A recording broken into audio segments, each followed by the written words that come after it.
we have a new commentator. Kit Wilson is, well, you'll see. And who would Nia Jax trade appearances with?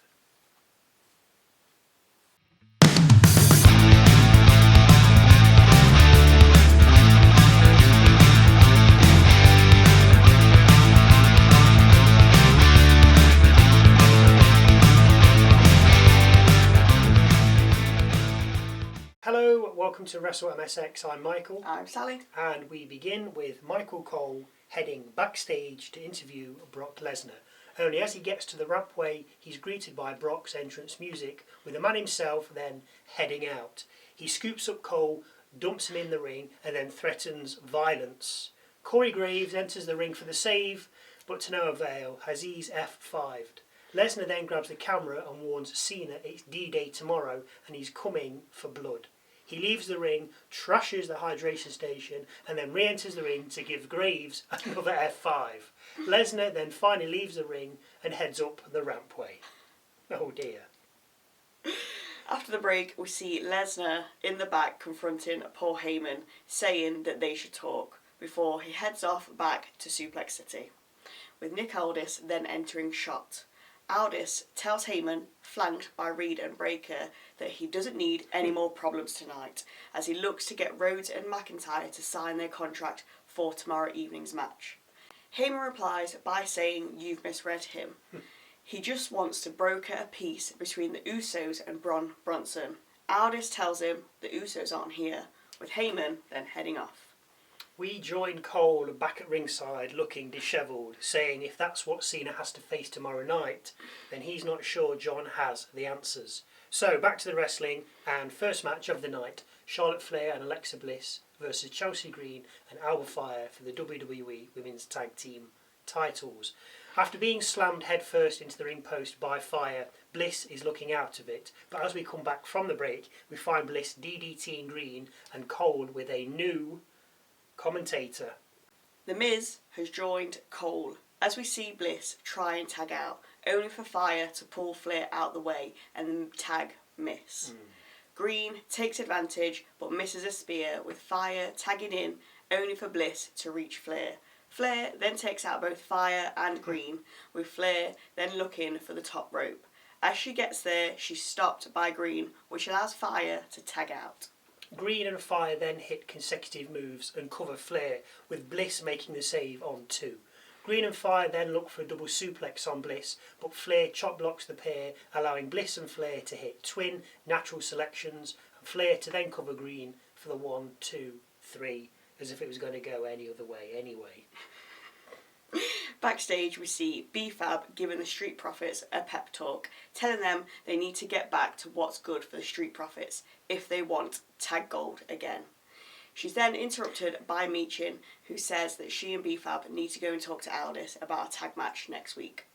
The two women leave, with Dawkins and Ford then kissing and making up, with Ford saying he's going to speak to Aldis. As Ford leaves, Bo Dallas appears to whisper in Dawkins' ear.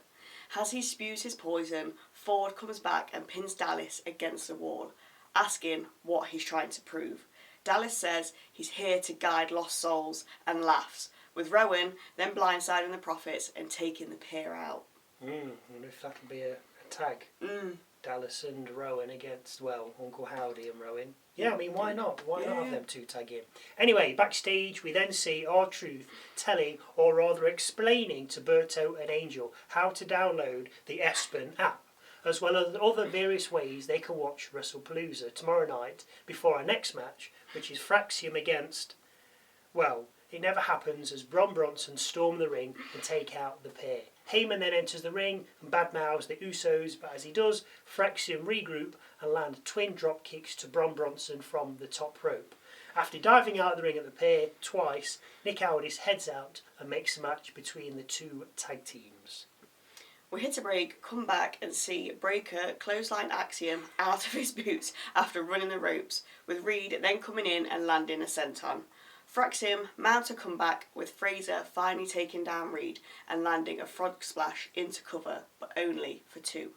Fraser then misses a Phoenix splash, allowing Reed to land a pop-up jagged edge and then head to the top rope, where he's joined by Axiom. Only Axiom's pushed off the top rope and into a spear from Breaker, with Reed then landing the tsunami he went up for in the first place. Reed then covers Fraser for the win. Heyman grabs a mic and announces the winners before we see the Usos on the Titantron. They speak a little smack and then welcome Bronson to Uso Penitentiary. Nia Jax heads out next and claims she's the alpha female of the women's division. Jax then says if she could trade appearances with anybody, it will be Jade Cargill. And that adds that if Cargill could trade in-ring ability with anyone, then it would be Jax. Because let's face it, she could use it. Her words, not mine, but certainly echoing our words from last week. Jax then says she'll annihilate any Tiffy time or Storm, which of course brings out Stratton. Stratton tells Jax that no one wants her near the title, then drops the mic and heads towards the ring. As she does, she's stopped by officials, with Jade Cargill then entering the fray. She marches past Stratton and gets on the apron, only to be stopped by more officials, with Nick Aldis then heading out. He proposes a triple threat match next week for the WWE Women's title. R-Truth is still running his class on how to sign up and sign in for WrestlePalooza on ESPN before he continues to download various shows via his toaster. Next up, Carmelo Hayes versus Sami Zayn for the United States Championship.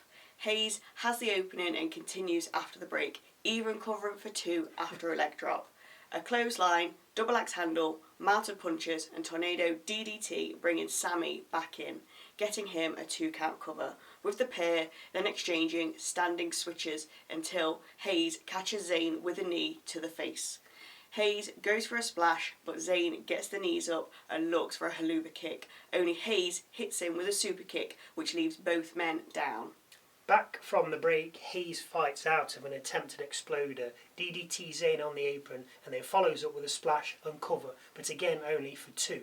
A first 48 bags Hayes another two, with Carmelo then heading high for nothing but net. Zayn ducks the attack, lands a haluva kick, blue thunderbomb combo, and then follows up with a cover. The referee counts to 3, and Zayn retains his United States Championship. Not quite as good as his previous two matches on SmackDown, but still pretty decent. That's what I'm going to say. Backstage we see Kit Wilson speaking to Nick Aldis about toxic masculinity. When in walks Damian Priest. He's looking for Black and demands a match with him.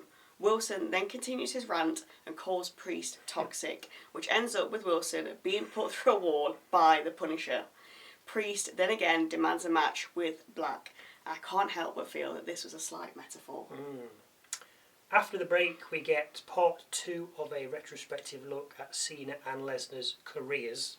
A vignette from Solo saying that Tongaloa's loyalty will be rewarded. And a contract signing between Drew McIntyre and Cody Rhodes. Cody bigs up McIntyre, but then says that lately the Scottish Warrior has been more of a keyboard warrior. He incites Drew to get his phone out, which Drew does, with McIntyre then showing Cody what he's done. He's typed, "Thank you, Cody," with Rhodes asking what that means. Drew's thanking him for the title shot and then calls Cody the corporate champ, but not in the same way it used to mean, circa the Attitude Era. Best era. Cody fires back saying if Drew loses, then his legacy will become the man who lost at the debut PLE on Espen for the WWE Championship.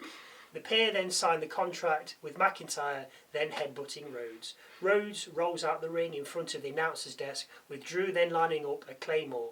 Only he has second thoughts, gets hold of Rhodes and tells him he'll take his title at WrestlePalooza. McIntyre then heads towards the rampway, but Rhodes catches up to him via a dive through the ropes, with the pair then going at it. Drew bests Rhodes with a boot to the face, and SmackDown goes off the air with McIntyre telling Rhodes it's the last time he'll have the title for a long time. I alluded to this in the predictions, that I could see Rhodes obviously retaining, but it's the first one on ESPN, They want to make and it they big. want to make it. There's always there's even surprises on Saturday night main event. You're like, Yes. where's that? So, Yeah. and if they want to make this like a late WrestleMania / SummerSlam or as big as that, going forward, then you need to have something that's... Yeah. So why not have McIntyre beating Rhodes? Mm. Don't have to hold him for a long time, but why not have him... Yeah. If you disagree, then please, by all means, don't let me know. But I just feel that... I still think Rhodes, he's more likely to win, but... Yeah. But if Drew wins, and we're coming back on Monday, be like, I told you so. But anyway, and Miz on commentary, very good, and I could possibly see that being a future endeavour for him if he's got the time, and if he wants to. I mean, he's still there. He doesn't have to be there.